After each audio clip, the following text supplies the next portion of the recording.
හැමෝම පිළිගන්න මොනිකාස් kitchen YouTube channel එකට අද අපි හදන්න යන්නේ රසවත් මරක් ඩාල් එකක් පරිප්පු පොත්තක් මේකට එළවලුත් දානවා අපි බලමු කොහොමද මේක හදන්න කියලා මේ වගේ ජිජර් එකක් අරගෙන ඊට පස්සේ ජිජර් කියන්නේ අරාබියෙන් ඊට පස්සේ තෙල් හැඳි දෙකක් වගේ වැටෙන්න දැම්මා ඊට පස්සේ සුදු ලුණු මම අරාබියෙන් ඔයගොල්ලන්ට කියන්නම් දෙහෙන් තුම් සුදු ලුණු ඊට පස්සේ මේ ටික රන්වන් පාට වේගෙන එනකොට අපි දානවා පොඩිවට කපාගත්ත ලුණු බී ලුණු ගෙඩි දෙකක් මම මේකේ අරන් තියෙනවා ලුණු වලට කියන්නේ බසාල් කියලා මම අරාබියෙන් වචන පාවිච්චි කරන්නේ අලුතෙන් එන අයට අපේ ලංකාවේ ඉඳලා අලුතෙන් එන අයට වචන දන්නේ නැහැනේ ඒ අයටත් පුරුදු වෙන්නත් එක්කම තමයි මම මේ වීඩියෝ කරන්නේ ඊට පස්සේ අපි දානවා ලුණු කියන්නේ මෙල් දැම්මා ඊට පස්සේ මෙල් දාන්නේ අපේ ලුණු ටික ඉක්මනින්ම දිය වෙනවා තෙලේ ටෙම්පරාදු වෙන්න ලේසි හන්ද තමයි ලුණු දාන්නේ ඊට පස්සේ මේක රන්වන් පාට උනාට පස්සේ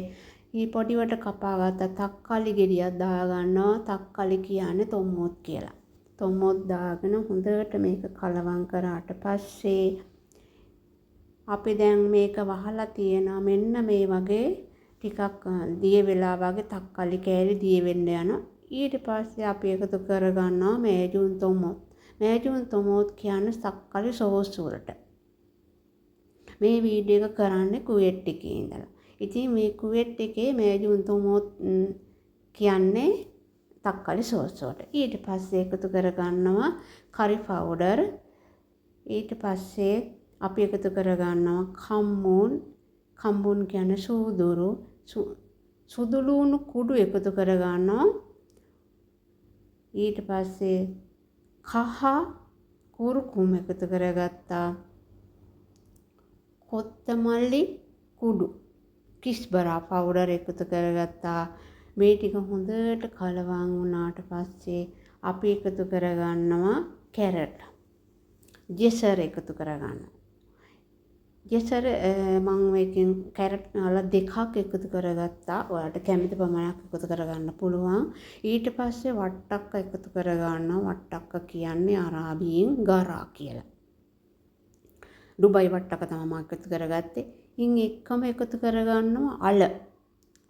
අලවට කියන්නේ බතාත් කියලා මම මේ අරාබියේම ඔයගොල්ලන්ට කතා කරලා මේ වචන පැහැදිලි කරේ අලුතෙන් එන කෙනෙකුට ගොඩාක් ලේසි ඉගෙන ගන්න වචන ඉගෙන ගන්න ඒ හින්දාමයි මේ ටික හොඳට පොඩක් වෙලා ටෙම්පරාදු වෙන්න ටිකක් වෙලා තියලා අපි වතුර දාගන්න වතුර ගොඩාක් දාගන්නේ සාමාන්‍ය ප්‍රමාණයට මේ එළවලු ටික තැම්බෙන්න එකතු කරගන්න වතුර දැන් සාමාන්‍ය හොඳටම තැම්බීගෙන එනකොට මම දැන් මේකට පරිප්පු හොදලා එකතු කරනවා පරිප්පු තාම දැම්මේ නැහැ පරිප්පු දාන්නේ මේක තැම්බීගෙන එනකොට පරිප්පු හොදලා දාලා මිරිස් කල්ලකොත් එකතු කරගන්න ඔයාලට කැමති නම් මිරිස් කුරුත් එකතු කරගන්න පුළුවන් ටිකක් සැරට කන අයට ඊට පස්සේ පරිප්පු එකතු කරගෙන පරිප්පු දාන්නේ අන්තිමට මොකද පරිප්පු ඉක්මනින් දිය වෙනවා ඊට පස්සේ පරිප්පු තැම්බීගෙන එනකොට අපිට දෙහි ගෙඩියක් දාන්න පුළුවන් ඉතින් හරීම රසයි රොටි කන්න හොඳයි බත් එක්කත් මම මේක හදන්නේ බත් කන්න ඉතින් රසවත් මෙන්න මේ විදිහට අපේ පරිප්පු හොද්ද. ඉතින් ඔයාලට කැමති නම් ලයික් කරන්න, ෂෙයා කරන්න, සබ්ස්ක්‍රයිබ් කරලා මගෙත් එක්ක එකතු වෙන්න සියලු දෙනාටම තෙරුවන් සරණයි.